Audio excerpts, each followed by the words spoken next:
রাজস্বী, যেখানে প্রতি বছর একেবারে ভাড়া বাড়ছে, ক্রমাগত যাত্রীরা তারা বেশি টাকা গুনছেন, সেখানে গোটা যাত্রী সুরক্ষাটার দায় শুধুমাত্র চালক এবং সহকারী চালক তাদের, রেলের কোনো দায় নেই, রেলের কোনো দায়িত্ব নেই। এই প্রশ্নটায় রেলের তরফে কোনো স্পষ্ট সদুত্তর পাওয়া যায়নি। এর আগেও তুমি মনে করে দেখো, বারবার দুর্ঘটনা ঘটেছে এবং দর্শকদের স্মৃতিতেও রয়েছে সেই করমণ্ডল এক্সপ্রেস বালেশ্বরের দুর্ঘটনা। ঠিক গত বছর জুন মাসের ঘটনা, সেখানেও কিন্তু সেই এক লাইনে ট্রেন চলে এসেছিল। তখনও সেখানে কখনো অন্তর্ঘাতের তথ্য, কখনো এই সিগন্যাল অমান্য করে গাড়ি চালিয়ে এক লাইনে চলে আসার তত্ত্ব, সেইগুলোকেই সামনে রেখেছিল রেল এবং তারপরে তদন্ত অনুসন্ধান হয়েছে। কিন্তু সার্বিকভাবে যাত্রী নিরাপত্তা, সেটার প্রশ্নে বারবার রেল বলছে তাদের প্রায়োরিটি হচ্ছে যাত্রী নিরাপত্তা, কিন্তু বাস্তবে একের পর এক দুর্ঘটনার চোখে আঙুল দিয়ে বারবার প্রমাণ করে দিচ্ছে যে যাত্রী নিরাপত্তার যে বিষয়টা, সেটা কার্যত তলানিতে এসে ঠেকেছে। কারণ যদি অ্যান্টি কলিশন ডিভাইস বা কবচ সিস্টেম, এইগুলোর কোনোটা ন্যূনতম প্রযুক্তি যদি কার্যকর হতো, তাহলে এক্ষেত্রে ন্যূনতম যদি গতি নিয়ন্ত্রণ হতো, তাহলে এই ক্ষতি হতে পারে না।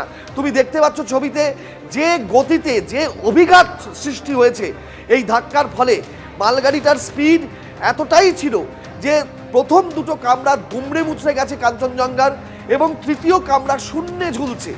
এবং প্রথম দুটো কামরা, যেটা গার্ডের কামরা এবং পার্সেল ভ্যান, সেগুলো দুমড়ে মুচড়ে শুধু যায়নি, ছিটকে পড়ে গিয়েছে 15-20 ফুট দূরে। এবং তারপরে প্যাসেঞ্জার যেটাতে ছিল, যাত্রীরা যেটাতে ছিলেন, সেই কামরাটা শূন্যে ঝুলছে।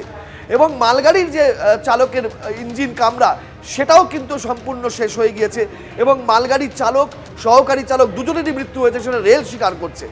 এরকম একটা পরিস্থিতিতে ন্যূনতম গতি নিয়ন্ত্রণ হয়নি, ন্যূনতম কোনো প্রযুক্তি কাজে লাগেনি, এবং কবচ সিস্টেম যেটা অনেক দিন ধরে কার্যকর করা হচ্ছে রেলপথে, যেটা আজকে রেল বোর্ডের চেয়ারপারসন এবং সিইও বলছেন যে এই রাজ্যে, বাংলায় কোনো রেলপথে কোনো কবচ সিস্টেম নেই। এই বছর সেটা লাগানোর কাজ, প্রক্রিয়াটা চলছে। এটা এই বছরের সম্পন্ন হবে হাওড়া দিল্লি এই রুটের রেলপথে।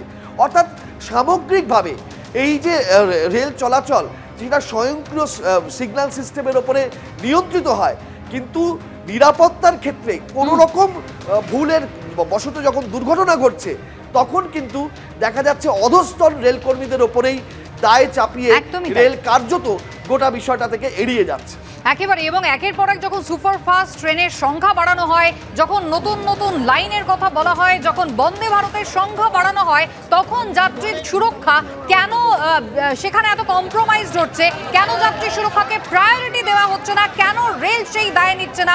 অধস্তন কর্মীদের ঘাড়েই কি তাহলে গোটা এই দুর্ঘটনার দায় তারা চাপাচ্ছে? সেই প্রশ্নের সব থেকে বড়